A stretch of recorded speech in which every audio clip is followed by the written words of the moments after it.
સાબરકાંઠામાં વિજિલન્સની વધુ એક રેડ પડી છે। નેશનલ હાઈવે નંબર 8 પર લાખોનો વિદેશી દારૂ ઝડપાયો છે। આંતરરાજ્ય દારૂની ખેપનો નવો કિમિયો આવ્યો છે। રાજસ્થાનથી ગુજરાતમાં ઘુસાડવા મિક્સર ટેન્કરનો ઉપયોગ કરાયો છે।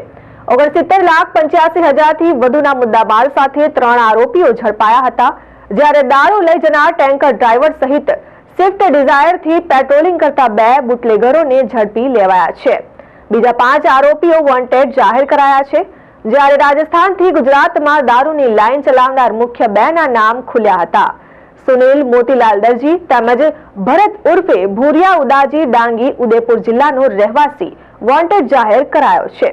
સ્વિફ્ટ ગાડીનો માલિક તેમજ દારૂ ભરી જનાર ટ્રકનો માલિક સહિત લુધિયાણા પંજાબથી દારૂનો જથ્થો મોકલનાર સહિત 5 લોકો સામે ફરિયાદ નોંધાઈ હતી।